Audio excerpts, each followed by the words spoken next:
or 80s, but those stories of forgotten people that never get told.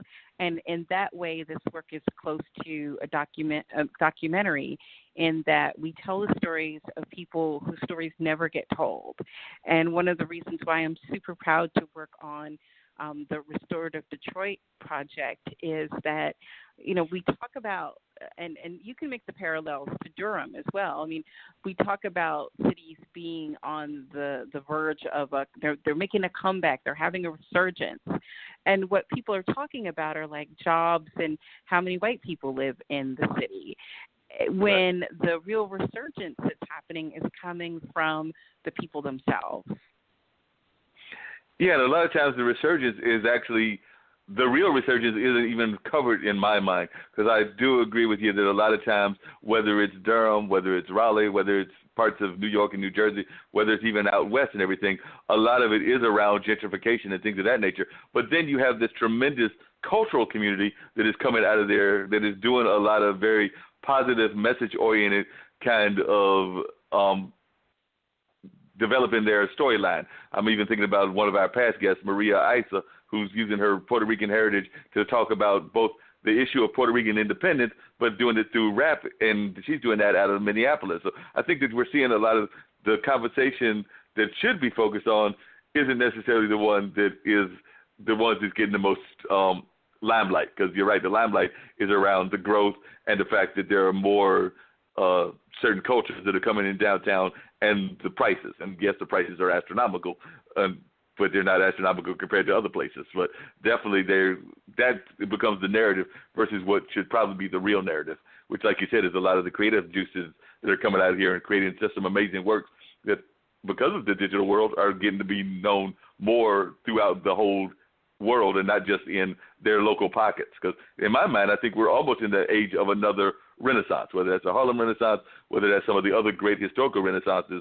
It seems that we're in the age of a new Renaissance. Oh, I absolutely agree. I mean, it's been a joy to meet the people that I have in Detroit.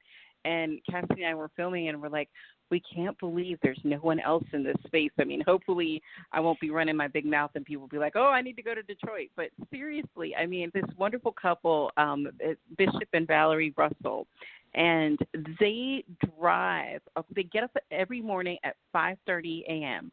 They drive across town, and they patrol the streets to make sure kids get to school okay and safely and without incident. And then in the afternoons, they drive back to that same neighborhood to make sure that kids get home from school safely.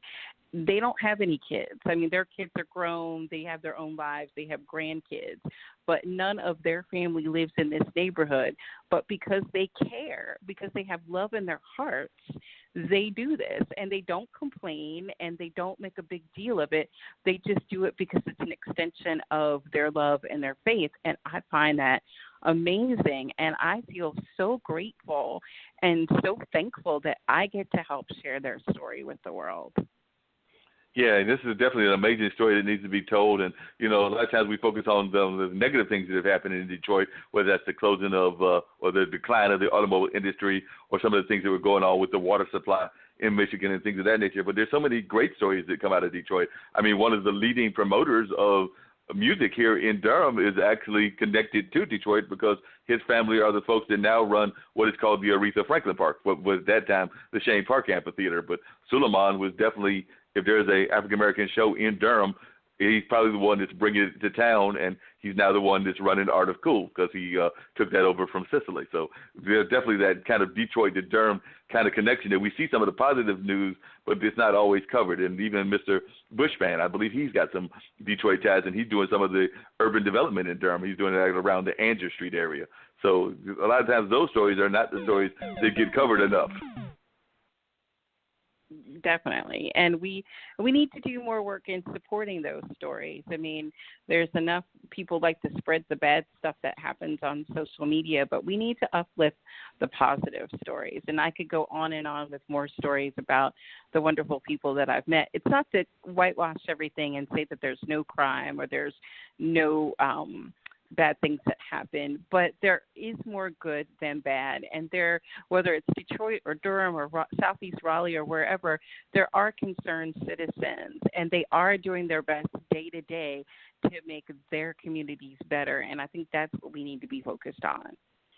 I agree, and I'm just wondering, we've got just a few more minutes and then we'll wrap everything up, but just, Kerra, sometimes I feel that we don't do, and by we I mean us and the media, don't do a good enough job of covering our own positive stories. I sit there and I read some of the magazines and newspapers like the Triangle Tribune, the Carolina Times, the Carolinian, and definitely there's the ones in Detroit, like the Detroit Free Press. And I sometimes think that we get too caught up in reporting the same thing that what they call mainstream press does. And there's tons of people that are doing great things that I don't even know that we do a good enough job of covering. So that's one of the things we try to do in this podcast is highlight some of the more positive stories that are out there, because sometimes I think that we get too caught up in keeping up with the Joneses to some degree. So, yes, we talk about the bad things that are happening in our community and don't necessarily go out to, say, a Glaxo or a Cree and find a brother that's actually working as a major scientist discovering stuff that would be a positive story for our youth. But we don't even do a good job of covering that in our own community. No, and because like we think that bad news sells, right? Like, you know, if it bleeds, it leads. And to some case that's true, but I think people are exhausted. I think people are fatigued. And one of the reasons why I think Michelle Obama's biography is I think it's the number one bestseller and is on track to become the number one best-selling biography of all times, is that she provides hope to people. She provides inspiration. And I had to look at my life and say, well, what do I want to do with it? And I want to provide hope and inspiration. And if that's through my own life and the craziness that is my life, or if it's promoting and uplifting others who are doing a positive thing, well, you know, that's good enough for me. So that's where my journey is heading. And just out of curiosity, if people go to your website, and it is KerraBolton.com, what is your favorite piece? And without going into a whole detail of it, but I'm sure that you have a personal favorite piece that you have written, say, maybe this month, or maybe it was 5 years ago. But do you have, as I'm looking at your page, is there a personal piece that really speaks to you, where you are now? I would say if you really wanted to know about me, look at my food pieces, because I love to eat. I love to eat. All my friends in Mexico are restaurant owners. I love food. So anything about food is probably where you'll find my heart. And is there a number one restaurant? I know we're running out of time shortly, but if somebody was to happen to get to Mexico, I need to do some traveling. That's something I've not done nearly enough of. I did go on my first cruise, not this past Christmas, but the Christmas before, but I do want to do some more traveling. But if somebody was to come to Mexico, is there like a restaurant that you absolutely, particularly where you are, that you absolutely must go to? I cannot say that answer on air because my friends will stab me. So I will just say there are a menu of restaurants, and I'd be happy to tell people about them. And if folks wanted to reach out to you by email to learn about these wonderful restaurants privately, how would they reach out to you since you don't want to tell us publicly? No. When your friends are restaurant owners, they'd be like, well, why didn't you say my restaurant?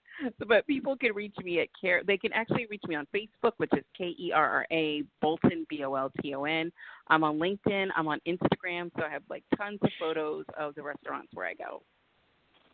So they can find out the restaurants and they can just sit there and be jealous of all this fine food that you're eating in Mexico. I'm already looking at some of the pictures and I'm sitting there going like, tag on it. I'm sitting here thinking about going to Chipotle, and that's not real Mexican food once I get done with this show. I love Chipotle. I absolutely love Chipotle.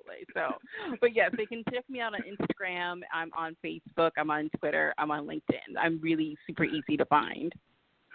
Sounds great. Now, we've got about another, looks like about 4 minutes, but if folks wanted to have as we're winding down, if there is something that you would like people to know just in general about life, or just a thought that you would want to leave people with, and this is for both Kerra as well as Jack, what would that thought be? What is the thought that you think people should get and should definitely think about in the context of just living and everything? We kind of like usually close out with the thought of the day. So I don't know if there's a particular thought that you want to share with folks, or if there's something that comes to your mind that you would like to share that is maybe it's a concern of the world, or maybe it's just a positive, uplifting message.